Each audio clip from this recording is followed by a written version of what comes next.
On a maintenant Cinema 4D d'ouvert et je vais aller dans mes fichiers, ouvrir, et vous trouverez dans vos fichiers sources la partie personnage qui danse. Donc vous avez la partie que je vous ai montrée en introduction et la partie personnage qui danse vierge.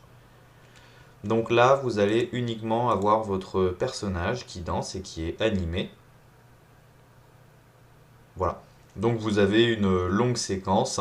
Si ça vous intéresse d'apprendre ce genre d'animation avec Mike, je le répète, il y a un tuto gratuit sur notre chaîne YouTube. Voilà, pour apprendre à faire le rigging de personnages, importer des animations, copier-coller, etc., etc. Donc, on va pouvoir commencer. Alors, la première chose que je vais faire, c'est que je vais régler la taille de mon studio. Vous avez vu, je vous ai inclus un petit studio. Donc, je vais le réduire un tout petit peu en mettant l'échelle à 0,6 partout. Voilà, comme ça, on a un studio un tout petit peu plus proportionné par rapport à la taille de notre personnage. On va aller dans les paramètres. Donc, pour le tutoriel, je vais quand même enregistrer cette scène, mais vous ne l'aurez pas. Voilà, c'est juste au cas où il y a un petit bug, comme ça peut arriver de temps en temps. Voilà, c'est mieux vaut prévenir que guérir, surtout avec les modules externes de Cinema 4D. Donc, je vais aller dans mes paramètres cycle. Il me semble que je vous ai déjà fait un petit preset sur cette scène. Donc, 512 en tile. Voilà, on a des tiles un tout petit peu plus grosses, donc ça va calculer un petit peu plus vite. Mais donc du coup avec un peu moins de précision, mais globalement ce sont ces paramètres que j'ai utilisés sur cette animation là, donc que je vais fermer. Correlated Multi-Jitter, donc activé avec les features expérimentales. 3 Rebounds avec 3 Diffuse Depth, 3 Glossy Depth. Et je vais désactiver le Motion Blur que je viendrai faire encore une fois en post-production. Voilà, petit CTRL S, multipass, chemin d'enregistrement. On est paré, on va pouvoir faire notre petite animation. Donc pour le tuto, moi je ne vais exporter que 50 frames.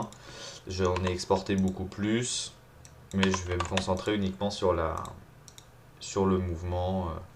Voilà, sur un petit mouvement, vous avez beaucoup plus de frames pour vous entraîner si ça vous intéresse. Donc preset habituel, Cycle 4D, Cycle Environment.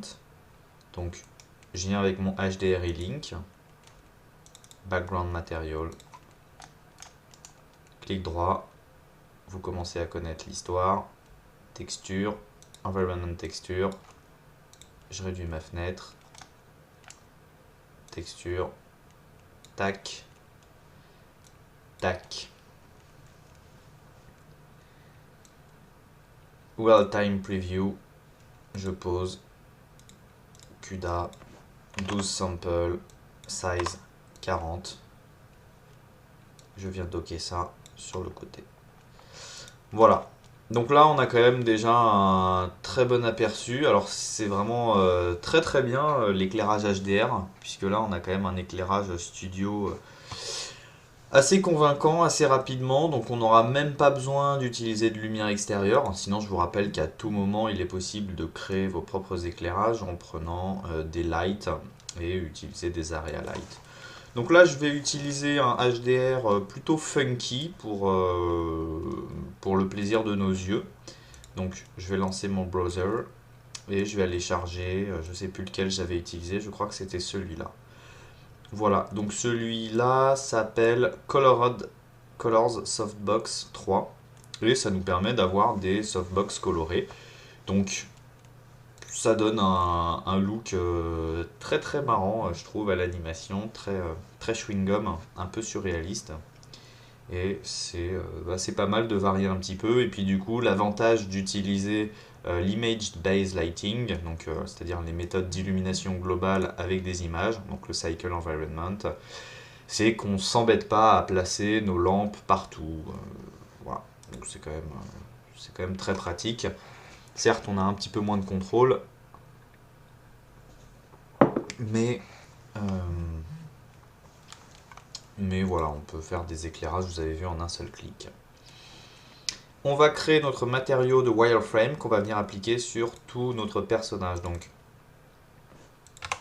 créer, Cycle 4D, Object Material. C'est mieux de ne pas fermer la fenêtre. La diffuse, qui donnera notre couleur. Donc, on va prendre une espèce de rose. Un mix shader dans la surface. Un transparent. Pardon, j'ai pris translucent. Transparent. Et un node dans Input Wireframe. Voilà. Là, on va avoir le petit aperçu. C'est bien ce qu'on veut. Et là, il va falloir qu'on mette une taille beaucoup plus petite. 0.02, je crois. Je fais glisser ce matériau sur mon perso. Alors, je le mets déjà sur le pull, qu'on ait un aperçu. Ça a l'air d'être ce que je veux. Voilà, c'est convaincant. Donc je vais le mettre partout. Hop, je le fais glisser sur tout le corps. Alors vous pouvez faire ce que vous voulez, hein. Vous n'êtes pas obligé de le mettre sur tout le corps. C'est un petit peu vous qui voyez ce que vous voulez faire pour le tutoriel. Encore une fois, je montre une petite méthodologie et puis après, vous êtes libre de faire ce que vous voulez. Voilà, donc là j'ai un personnage entièrement en wireframe qui est en train de danser. Voilà, il y a le chien qui nous rejoint. Faudrait lui couper les ongles. Coucher. Voilà, donc maintenant on va ajouter les cheveux. Donc uniquement sur les parties du corps pour donner cet effet assez marrant qu'on a vu. Donc je viens sélectionner la partie du corps où j'ai envie d'appliquer les cheveux, donc concrètement le body. Je vais dans simuler, objet cheveux, ajouter des cheveux. Alors là, il y a une énorme touffe qu'on va aller réduire tout de suite. Donc dans cheveux, je vais dans guide et je vais réduire la longueur, je pense, à 8 cm. Voilà. Comme ça, on a bien nos zones de cheveux. Dans cheveux, je vais aller dans générer. Et on n'oublie pas que pour le rendu, il faut se mettre en type spline. Si vous ne vous mettez pas en type spline, en fait, votre rendu va apparaître dans votre live viewer, mais il n'apparaîtrait pas au rendu final. Donc ça, c'est une étape très importante quand vous faites des rendus de cheveux. Générer type spline. Au niveau des dynamiques, on n'oublie pas qu'on peut aller dans animation et qu'on peut relâcher nos cheveux, voilà, pour qu'ils commencent avec une position plus, j'allais dire naturelle, mais là on est quand même en train de faire quelque chose qui n'a pas grand chose de naturel, donc je sais pas si le... Voilà, en tout cas on peut relâcher nos cheveux pour qu'ils aient cet aspect relâché. Ensuite, eh bien, on peut jouer avec le look des cheveux, puisqu'on n'oublie pas que c'est ici que le tout va être contrôlé. Donc, je vais faire un rendu de ces cheveux en faisant un clic droit, propriété Cycle 4D, Cycle Curve. Et là, on n'oublie pas que c'est pas avec le Cycle Curve qu'on contrôle les cheveux, mais ça va être directement avec l'outil cheveux. Donc là, pour l'instant, on va rien voir, mais on va se créer un nouveau matériau, Object Materials. Material, je sais pas pourquoi je dis Materials. Et en cliquant sur Play, on va avoir des choses... voilà, on va avoir nos cheveux qui sont pour le moment vraiment très épais. Hein. Si je zoome, on va voir qu'on a quelque chose qui est très dense au niveau des racines. Donc matériaux cheveux, épaisseur 0.1 par exemple. Alors là, je risque d'avoir quelque chose de trop fin. Quoique, c'est pas mal. Je peux mettre 0.15 et puis à la fin 0.1. On n'oublie pas qu'à n'importe quel moment, je peux aussi utiliser les autres options. Hein. Ça, on l'a vu dans les parties d'introduction. Donc, je peux aussi cliquer sur friser. Et là, on n'oublie pas que voilà, nos cheveux vont se friser. Donc ça, c'est assez rigolo. Je peux même mettre un tout petit peu de frise. Voilà, juste pour le rendu du tutoriel. Voilà, ça nous permet d'avoir un autre look que celui qu'on a vu dans la vidéo que je vous ai présenté. Et n'oublions pas que Cycle est intégré du coup avec le matériau cheveux de Cinema 4D, ce qui nous permet de faire tous ces petits réglages assez intéressants. Je trouve qu'il y a une bonne intégration. Au niveau du matériau, on va aller le travailler un tout petit peu. On va aller dans Object Material. On se souvient qu'il y a un matériau spécial, un shader qui s'appelle le R. Je vais relier le R à ma surface. On n'oublie pas qu'il y a un input qui s'appelle le R info qui va me permettre d'intercepter les infos. Et je peux charger un color ramp. Donc je mets intercept dans le facteur de mon color ramp et je mets mon color ramp dans ma color.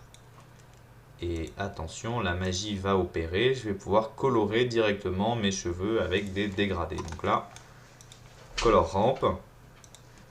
Je peux prendre un preset tricolore.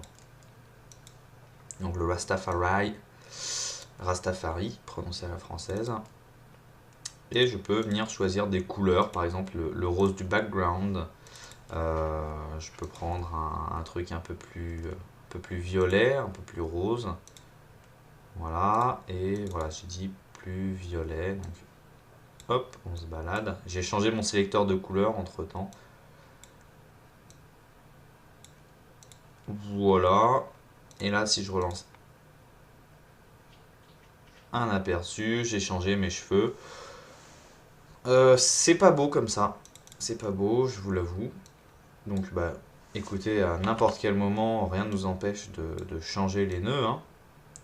Si c'était interdit, ce serait triste.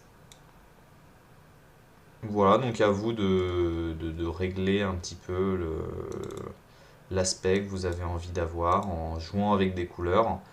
Je vais pas y passer trop de temps. Là, ça me paraît être plutôt pas mal ce que je viens de faire. Et je vais m'éloigner. Et maintenant, ce qui est bien, c'est que je vais avoir un rendu dynamique, voilà, avec des cheveux. Voilà, donc ils vont bouger en même temps que mon personnage.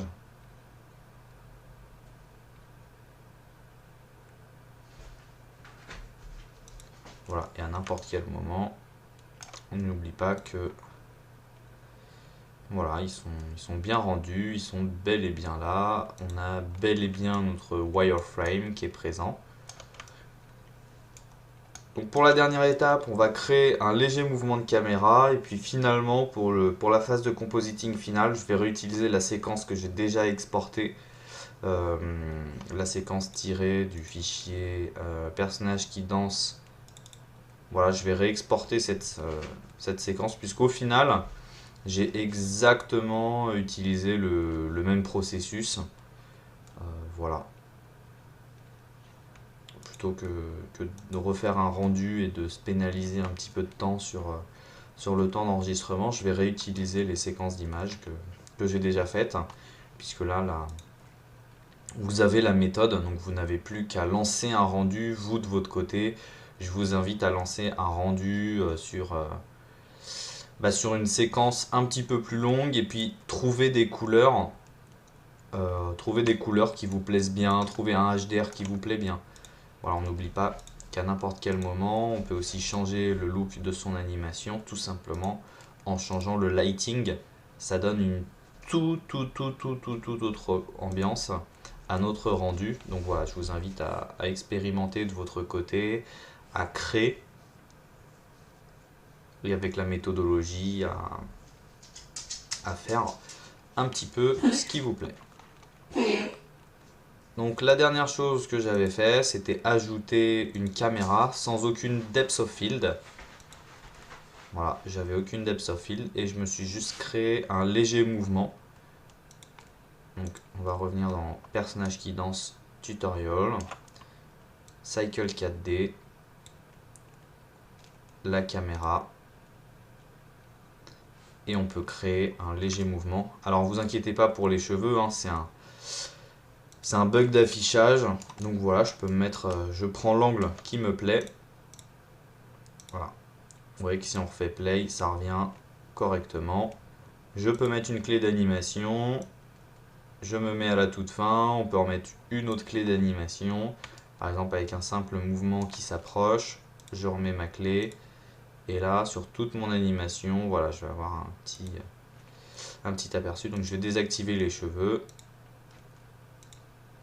Voilà, j'ai bien ma prévisualisation qui est désactivée.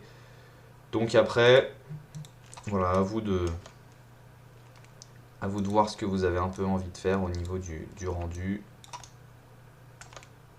Pour créer un mouvement de caméra sympathique. Vous pouvez imaginer créer plein d'angles. Dans le fichier, vous avez 400 frames, donc c'est un peu à vous de voir si vous avez envie de prendre des angles plus funky, de faire un zoom à un endroit. Voilà, il y a énormément de possibilités. Donc je pense que maintenant on est prêt à lancer le rendu. Donc une fois que vous avez paramétré la scène, voilà, n'oubliez pas de relâcher vos cheveux, hein, dès le départ. Chose que j'oublie de refaire puisque c'est une manipulation qu'il faut refaire. Et vous cliquez sur play et on se retrouve juste après dans la partie sous After Effects.